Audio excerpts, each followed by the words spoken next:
আমেরিকার ইতিহাসে Donald Trump হলেন প্রথম বিগত রাষ্ট্রপ্রধান যিনি চুরি, চামারি, মিথ্যা, ধর্ষণ, রাষ্ট্রীয় নথিপত্র মিসহ্যান্ডেল, নির্বাচন উল্টায় দেওয়ার জন্য তাণ্ডব করা ইত্যাদি 34টা ফেলানি কেসে অভিযুক্ত হয়েছিলেন। তিনি আবার প্রথম অভিযুক্ত অপরাধী যারে এই মাসের 20 তারিখে আমেরিকাবাসী আরেকবার ট্রাম্প কাকুর আগমন, শুভেচ্ছা, স্বাগতম স্লোগান দিতে দিতে নতুন করে জয়ের মালা পরায় এনে গদিতে বসিয়ে দিল। এর মধ্যে ছলে বলে কীর্তি যে প্রশান্তি ও অনুপ্রেরণার বাতাস বয়ে আনবে তা তো আর বলে দেয়া লাগে না। অন্যদিকে গদি ছাড়ার আগে আলাদিনের চেহারাকে শেষ ঘষা দেওয়ার মতন করে বাইডেন দাদু প্রেসিডেন্সিয়াল পাওয়ার দিয়ে নিজের পরিবার আর দলের বহু লোককে আগের থেকেই ক্ষমা করে গেছেন। ট্রাম্প আইসা পড়লে তাদের না জানি কি দশা হয়ে যায় এই ভয়ে। ট্রাম্প কাকু অবশ্য ফক্স নিউজকে ইন্টারভিউ দেওয়ার সময় গব্বর সিং এর মতন হুঙ্কার ছেড়ে বলেছেন, আব তেরা ক্যা হোগা কালিয়া। বাইডেন যে নিজেরে ছাড়া সবাইরে ক্ষমা করে গেলেন, এখন তারে কে বাঁচাবে? কাকু ফিরে এসে তার হালুম হুলুম ভালোবাসায় দুনিয়ায় আলোড়িত করে ফেলতেছেন। কখনো পানামা খাল দখল, কখনো অভিবাসীদের গ্রেফতার, আবার কখনো দাবানলে ছাই হয়ে যাওয়া ক্যালিফোর্নিয়ার উপর দাঁড়িয়ে নিরোর মতন ট্রাম্পেট বাজায়। তার পথপানে চেয়ে থাকা কাকুর এতিম ভাতিজারা এতদিনে আরশ কাঁপাইতে কাঁপাইতে বাংলাদেশে ভূমিকম্প নামায় দিল। সাথে আছেন তার অস্তিত্বের আলোয় আলোকিত ইলন মাস্ক। তিনি হেল হিটলার বলে সেলুট দিতে দিতে গান গাইতেছেন, শোনো একটি হিটলারের থেকে লক্ষ হিটলারের কণ্ঠস্বরের ধ্বনি, প্রতিধ্বনি আকাশে বাতাসে ওঠে রনি। সেই সুরের মূর্ছনায় হাসিনা আপা কাঁদতে কাঁদতে জানালেন, আরেকবার সুযোগ দিলে আগের সব ভুল শুধরায় নেবেন। হো আপা, নিজেদের মধ্যে কামড়া কামড়ি কইরা যা বাকি থাকে বাকিগুলারে আপনি শুধরায়েন। সেই কোন জমানায় সুকান্ত ভট্টাচার্য বন্ধুর কাছে চিঠিতে লিখেছিলেন, কোনো কিছুর কাছে আসাটাই স্বপ্ন, দূরে যাওয়াটা কঠিন বাস্তব। জুলাই অভ্যুত্থানে আমরা স্বপ্নের মতো কাছে আসছিলাম, এখন বাস্তবের টানে ছিটকে সরে যাইতেছি। আমাদের সম্মিলিত আত্মা টুকরা টুকরা হয়ে যাচ্ছে দলীয় স্বার্থে। বেশ কিছুদিন ধরে বিএনপি বুঝছে যে ইলেকশনের জন্য চাপ দিতে হবে, সেই জন্য বিভিন্ন ধরনের বাণী তারা দিচ্ছে। একটা হচ্ছে এই বছরের জুলাই আগস্টের মধ্যেই নির্বাচন দেওয়া সম্ভব, নির্বাচন নিয়ে দেরি করার কোনো মানে নেই। আমি মনে করি এটা কিন্তু বিএনপির একটা রাজনৈতিক চাল। আপনি দেখবেন এই যে ইউনূস সরকার সহ, ইউনূস সরকার মানে ডক্টর মোহাম্মদ ইউনূস না, বাকি যেসব উপদেষ্টা আছেন তাদেরকে দেখলে, বা ধরেন ইউনূস সরকারের যারা সমর্থক আছেন, এই যে বৈষম্য বিরোধী ছাত্র আন্দোলনের যে জাতীয় নাগরিক কমিটি আছে, তাদের কথা শুনলে মনে হয় নির্বাচনের কথা আসলেই তাদের গায়ে জ্বর আসে। তারা নির্বাচনটা দিতে চান না। নির্বাচনটা মনে হইতো আর কি কথা শুনলে যে তাদের আসলে নির্বাচনটা দেওয়ার ব্যাপারে তাদের একটু এটা আসে। ডক্টর মোহাম্মদ ইউনূস এটা বলতে চেষ্টা করলেন যে ভাই, আমরা এইখানে আসছি, নির্বাচন একটা দিব, আমাদের কিছু সংস্কার করা দরকার ছিল, আমরা কিছু সংস্কার করব, সংস্কার করে আমরা তোমাদেরকে নির্বাচন দিয়ে আমরা যাবো গিয়া। টাইমলাইনটা হচ্ছে 2025 সালের ডিসেম্বর থেকে 2026 সালের আধা পর্যন্ত। এইটা নিয়েও কিন্তু এই যে ধরেন আমাদের কিছু উপদেষ্টা, বৈষম্য বিরোধী ছাত্র আন্দোলন, তারপরে ধরেন এই মানে জাতীয় নাগরিক কমিটি, তাদের কিন্তু এই ব্যাপারটা পছন্দ হইলো না। তারা নানাভাবে বলতে থাকলেন, বিচারের আগে নির্বাচন না, সংস্কারের আগে নির্বাচন না, আমরা কি এই জন্য এটা করছিলাম কিনা। তার ফলে বিএনপির কিন্তু আসলে মোটামুটি ভাবে ভয় পাওয়ার মতো যথেষ্ট কারণ হয়েছিল। তো ভয় পাওয়ার মতো কারণটা কি? বিএনপি বা নির্বাচনের জন্য এরকম অস্থির হয়েছে কেন? ভাই, নির্বাচনের জন্য অস্থির হয়েছে সেইটাও খুব সরল কথা। নির্বাচন কইরা গদিতে গিয়ে না বসলে যতই যে কোনো জায়গায় যা কিছু করি, এটাতে কিন্তু পোষায় না। কিন্তু মানে ধরেন বাংলাদেশে যেগুলিকে চাঁদাবাজির জায়গা আসে, যেগুলো অন্যান্য জায়গায় যত রকম যত কিছু আসে, এই সচিবালয়ে কোন সচিব বসবো না বসবো, এগুলি কিন্তু অলরেডি বিএনপির হাতে চলে গেছে। কিন্তু তারপরেও কিন্তু সবকিছু যায় নাই।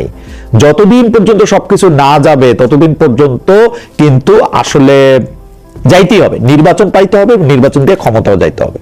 সেই জন্য আমি মনে করি এই যে মানে এই ইয়াটার কথা বলা যে আরেকটা নিরপেক্ষ সরকার লাগবে, এইটা বিএনপির একটা রাজনৈতিক চাল এবং বেশ ম্যাচিউর চাল বলে মনে হয়। বিএনপি বলতেছে যে আপনারা ইলেকশনটা ঠিক মতো দিতে পারবেন না, অর্থাৎ নির্বাচন ঠিকঠাক দিয়ে চলে যেতে পারাটাই এখন ইউনূস সরকারের সাফল্য হিসেবে বিবেচিত হবে। এখন এই সরকারের কেপিআই হয়ে দাঁড়াবে যে তারা ইলেকশন ঠিক মতো দিতে পারে কি পারে না, এই প্রশ্নে যেন তারা সরকারের রাস্তায় না হেঁটে সকল মনোযোগ নির্বাচনের দিকে দেয় এবং বলে যে আমরাই নিরপেক্ষ এবং ভালো নির্বাচন দিব। আরেকটা মজার ব্যাপার করছে, আওয়ামী লীগ এই বক্তব্যের সাথে তারা খুব একমত হয়েছে। আওয়ামী লীগও এখন একটা নিরপেক্ষ তত্ত্বাবধায়ক সরকারের সাথে, তত্ত্বাবধায়ক সরকারের অধীনে একটা নির্বাচন চায়। কি ইন্টারেস্টিং দেখেন, যে আওয়ামী লীগ তো সারা জীবন এই কথা কয়ে আসলো, মানে 2014 সাল থেকে এই কথা কয়ে আসলো শেখ হাসিনা ছাড়া কারো অধীনে নির্বাচন করা সম্ভব না। এখনো এটাই চান ভাই, এক কথা তো এক মুখে সাইপ্রাস কথা কন কেন? ধরো মোহাম্মদ আরাফাত, আপনি একটা এই কথা আপনি বলেন নাই এর আগে শতবার যে শেখ হাসিনার অধীনে নির্বাচন হইতে হবে।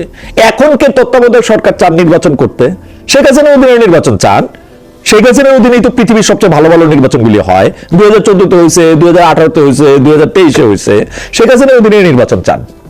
যদিও ডক্টর ইউনূসের প্রতি আমি কি বলবো, আমার একটু আস্থা আছে যে অন্তর্বর্তী সরকারের 3 জন সদস্য যদি বৈষম্য বিরোধী ছাত্র আন্দোলনের বা তারপরে তারা যদি অন্য কোনো রাজনৈতিক একটা কাঠামোর বা রাজনৈতিক একটা দল করে তারা যদি অংশ নেয়, তবু আমার ডক্টর মোহাম্মদ ইউনূসের প্রতি আস্থা আছে যে ডক্টর মোহাম্মদ ইউনূসের ইলেকশনটা বা ডক্টর মোহাম্মদ ইউনূসের আন্ডারে ইলেকশনটা ভালো হবে। কেন এই আস্থা আছে জানেন? দেখেন এইখানে যারা উপদেষ্টারা আছেন, যেমন ধরেন সৈয়দ রিজওয়ানা হাসান কিন্তু মুখপাত্র হিসেবে বলছেন, কি বলছেন যে সৈয়দ রিজওয়ানা হাসান বলছেন যে যদি কেউ সরকারে আছে যারা, তারা যদি রাজনৈতিক দলে যাইতে চায় তাহলে তারা পদত্যাগ করা যাবে। এবং সবচেয়ে বড় কথা হইলো যে তারা কিন্তু নিজেরা ইলেকশনে দাঁড়াইতেছে না, মানে প্রধান উপদেষ্টার কথা আমি বলতেছি। আমরাও দীর্ঘদিন কইছি যে আপনি শেখ হাসিনা, আপনি যদি একটা ইলেকশনের সময় আপনি এই গভর্নমেন্টে থাকতে চান তাহলে আপনি দাঁড়ায়েন না ইলেকশনে, আপনি ইলেকশনের থেকে নিজের আলাদা করেন, আপনার দলের থেকে আলাদা করেন আপনি নিজেরে, সেটা তো করা হয় নাই। সুতরাং আমি মনে করি যে ডক্টর ইউনূসের প্রতি আমার এই আস্থা আছে, যদি ইলেকশন হয় আরেকটা তত্ত্বাবধায়ক সরকারের আর দরকার নাই, এই ঝামেলা এই গ্যাঞ্জামের কোনো মানে হয় না। এবং আমি মনে করি যে ডক্টর ইউনূসের অধীনে একটা ভালো নির্বাচন হবে। এবং আমি মনে করি না যে ওই 3 জন ছাত্র যদি গিয়া একটা রাজনৈতিক দলে দেয় তাহলে তার পুরো ক্যাবিনেট পার্সিয়াল হয়ে যাবে। এই সরকারে আমি রাজনৈতিক সরকার না বলে মনে করি, এবং আমি মনে করি যে এর কোনো রাজনৈতিক উচ্চাভিলাষ নাই। এর ক্যাবিনেট মেম্বাররা সরকারে থাকা অবস্থায় রাজনৈতিক নির্বাচনে অংশ নিলে সেটা যে একটা কনফ্লিক্ট অফ ইন্টারেস্ট হবে। আমি আবার বলি যে এইটা মির্জা ফখরুল আলমগীর ঠিক মতো পয়েন্ট আউট করছেন, কিন্তু করছেন যে এটার মধ্যে থেকে আসলে তারা যদি রাজনৈতিক দল করে তারা আসলে সরকারে থাকবে না। কিন্তু এর প্রতিক্রিয়া জানাইতে গিয়া, এই বক্তব্যের প্রতিক্রিয়া জানাইতে গিয়া মাননীয় উপদেষ্টা মহোদয় জনাব নাহিদ ইসলাম ফেলেছে। এর মধ্যে কি কি আছে সে সব কথা কিন্তু কইছে, যে কোনটা কোনটা আছে, গুম খুন আছে, নতজান পররাষ্ট্রমন্ত্রী নীতি আছে, 1-11 সরকার, সংসদের সংখ্যাগরিষ্ঠ আছে। অর্থাৎ যা মানে মানে মানে প্রথম কথা 1-11 সবচেয়ে ওয়ার্স্ট সাফারার ছিল হচ্ছে বিএনপি। এখন বিএনপির যদি বলে যে 1-11 মতো আর একটা সরকার সে আনতে চাইতেছে, তাহলে সেইটার থেকে হাস্যকর আর কোনো কথা হইতে পারে না। এখন কইতে পারে যে 1-11 সময় আওয়ামী লীগের যে অবস্থান ছিল এরকম একটা 1-11 করে বিএনপি সেরকম একটা অবস্থান চাই, তাহলে একটা আলাদা কথা। কিন্তু আমার কাছে মনে হয় যে এই তুলনাটা আমার কাছে মনে হয় না যে খুব একটা ভালো তুলনা হয়েছে। এবং জনাব নাহিদ ইসলাম কথা নাই বার্তা নাই যেভাবে একটা 1-11 তুলনাটা আনলেন, এটা আমার মতামত যে 1-11 যদি কোনো সময় কোনো 1-11 বাংলাদেশে আসে, এইটার উস্কানিটা বা এইটা কোত্থেকে এটা শুরু হয়েছে, এই শুরুর দিকের যে কতগুলি চ্যাপ্টার থাকে না, কতগুলি ফ্যাক্টর থাকে না, এটার মধ্যে এই নাহিদ ইসলাম সাহেবের এইটা বিবেচিত হইব। ভাই আপনারা ইলেকশন দিতে কইলে আপনারা ইলেকশন দেন না, দিবেন যে এইটার ব্যাপারে আপনারা আরেকটা কথা কন, আগে সংস্কার, আগে বিচার, এর জন্য আমরা এটা করি নাই, আমাদের নতুন রাজনৈতিক বন্দোবস্তের কথা ছিল, সেগুলো আপনারা বলবেন। তো বিএনপি এটার মধ্যে থেকে ভয় পাবে না? বিএনপি এটার মধ্যে থেকে এটার মধ্যে কথা কবে না? আমাদের আমাদের আমাদের আমাদের মনে আছে যে 2015 সালে বেগম খালেদা জিয়ার প্রেস সচিব ছিলেন মারুফ কামাল খান, যে সময় তার দ্বিতীয় পুত্র জনাব আরাফাত রহমান কোকো মারা যান। সেই সময় কয়েক বছর আগে, মানে এই কোকোর মৃত্যুবার্ষিকীতে দেয়া জনাব মারুফ কামাল খানের একটা স্ট্যাটাস, জনাব নাহিদ ইসলামের এইটা মনে না হয় যে বিএনপির যে রোল 2007 সালে ছিল, সেই রোলটাতেই বিএনপি না থেকে আওয়ামী লীগের রোলে চলে যাবে, তাইলে এটার মধ্যে থেকে কোনো কিছু একটা সেন্স মেক করতে পারে। কিন্তু দেখেন আমার কাছে কিন্তু মনে হয় যে কার কথায় বা কার পরামর্শে, কার দেখিয়ে দেওয়া পথে এরা যেন এইটা চিন্তা করতেছে যে বিএনপি আওয়ামী লীগের সাথে মিলা যাবে, সেই জন্য বিএনপিকে আসলে একটু চাপে রাখা দরকার, বিএনপিকে একটু কথা শোনানো দরকার। এইটা আমার মাথায় ঢোকে না। আপনি আপনি যদি খেয়াল করেন যে মানে এত কিছুর পর পর বিএনপি আওয়ামী লীগের সাথে আঘাত করতে চাচ্ছে, এরকম একটা ইঙ্গিত যে আমাদের উপদেষ্টা মহোদয়রা অর্থাৎ মানে জনাব নাহিদ, জনাব আসিফ এবং আমাদের ছাত্র নেতা জনাব হাসনাত সার্জিসরা যে এটা দিতেছেন, এটা আমার কাছে একটা অসম্ভব বিষয় লাগে। দেখেন, তারেক রহমান দেশ ছাড়া হয়েছেন আওয়ামী লীগের কারণে, খালেদা জিয়াকে তো জেল তো খাটানো হয়েছেই, এবং সেই জেল খাটানোটার পরও আমি যেটা দেখি যে দেখেন এই এই এই এক বছরের মধ্যে, এই 1-1.5 বছরের মধ্যেও এই আওয়ামী লীগের সভানেত্রী শেখ হাসিনা যে খালেদা জিয়া সম্পর্কে যেসব কথা বলছে, সেগুলো আপনাদের মনে পড়ে? সেসব কথা আসলে জনসমক্ষে উচ্চারণ করা যায়?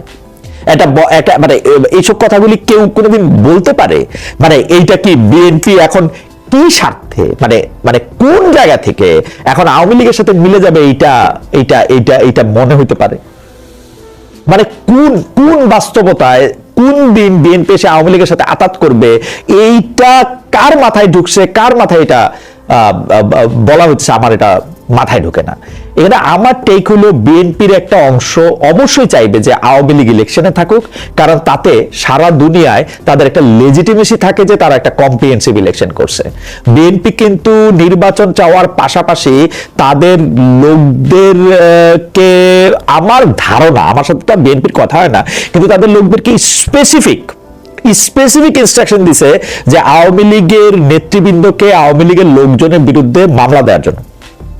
মামলা দিয়ে তারা মোটামুটি এখন ঠিকানা ছাড়া আছে, তারা কিন্তু নিজেদের গ্রামে দেশে থাকতে পারছে না। আওয়ামী লীগ যখন স্থানীয়ভাবে ইলেকশনও করে, সেই ইলেকশনের ক্ষেত্রে কয়জন আওয়ামী লীগের লোকজন অংশ নিতে পারবে বা আদৌ আওয়ামী লীগ অংশ নিবে কিনা, মানে আওয়ামী লীগের ব্যাপারটা দেখেন।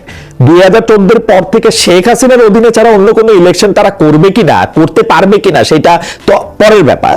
তারপরও তাদের লোকেরা আসলে এটার মধ্যে অংশগ্রহণ করতে পারবে কিনা, সেটা আরো পরের ব্যাপার। তার চেয়েও বড় ব্যাপার হচ্ছে যে তাদের আসলে কতটা জনপ্রিয়তা রয়েছে এখন, কতটা কতটা ইয়া রয়েছে। তো বিএনপি তো ভালো, বিএনপি তো এখন আওয়ামী লীগের সহ ইলেকশন করতে চাইবে একটা কম্প্রিহেনসিভ ইলেকশন করার জন্য, সারা দুনিয়ারে দেখানোর জন্য যে আমরা আমরা আমরা আমরা আমরা সবাই নিয়ে একসাথে ইলেকশন করছি। আওয়ামী লীগের জনপ্রিয়তা যে এখন তলানির মধ্যে এবং তলানির নিচে, এবং মানে আমি কি বলবো, মানে এই এই এই জনপ্রিয়তা নিয়ে তারা এখন ইলেকশনের মাঠে আসবে, আইসা খুব ভালো করবে, এটা কে বিশ্বাস করবো, এটা আমি জানি না। 15 বছরের দুঃশাসন, নানা রকমের প্রাতিষ্ঠানিক ধ্বংস ইত্যাদি কারণে জনগণ তাদের প্রত্যাখ্যান করেছে।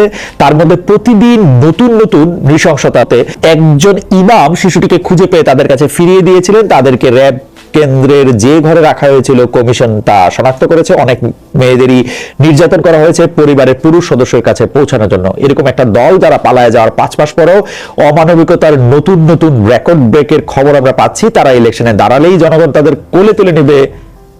গোল্ডফিশ হইতে পারি আমরা, তাই বলে এত? লুনা রুশদি অবশ্যই এই জায়গায় আমার সাথে একটু দ্বিমত পোষণ করেন। তার মতো আগামী অন্তত 3টা নির্বাচনে আওয়ামী লীগ যাতে অংশ নিতে না পারে তার জন্য আইনি ব্যবস্থা নিশ্চিত করা দরকার। অন্তর্বর্তীকালীন সরকারের একটা গণহত্যাকারী দলের এইটুকু শাস্তি অন্তত প্রাপ্য। কিন্তু আইনি ব্যবস্থা বলতে আসলে রুশদি যেটি বুঝেছেন, আমি আমার টেকটা একটু বলি যে এটা আসলে এক্সিকিউটিভ অর্ডারেই আসলে এটা সম্ভব। বিচার করে এটা একটা লম্বা প্রসেস। সরকার যদি চায় এক্সিকিউটিভ অর্ডার দিয়ে এটা আসলে নিষিদ্ধ করতে পারে তারা যদি চায়। আর তারা এটা প্রাপ্য কিনা, এই বক্তব্য লুনা রুশদির, এই বক্তব্য আমার না। আমি মনে করি যে দলের তারা ইলেকশন করলে করতেই পারে, ইলেকশন তারা করুক, এতে আমার আপত্তি নেই। কিন্তু যদি সরকার, যারা এই রাষ্ট্র ক্ষমতা পরিচালনার দায়িত্বে আছে, তারা যদি মনে করে যে আওয়ামী লীগ আসলে কি বলে নিষিদ্ধ হইতে হবে, তাদের 3 টার্মের জন্য, 2 টার্মের জন্য, 5 টার্মের জন্য, সেটা তারা এক্সিকিউটিভ অর্ডারে করতে পারে। এইবার সংস্কার প্রসঙ্গে আসি। দুনিয়ার বিভিন্ন দেশের চরিত্র বোঝা যায় বিভিন্ন রকম ক্ষেত্রে। বাংলাদেশের সবচেয়ে ভালো চেনা যায় হচ্ছে পাটিগণিতে। সেই যে বান্দরের তৈলাক্ত বাঁশ বেয়ে ওঠার অঙ্ক মনে আছে আপনাদের? এইরকম বান্দর যে 2 গজ উঠে, মানে আমাদের অঙ্ক বইয়ে বাংলাদেশ ছাড়া আপনি আর কই পাবেন?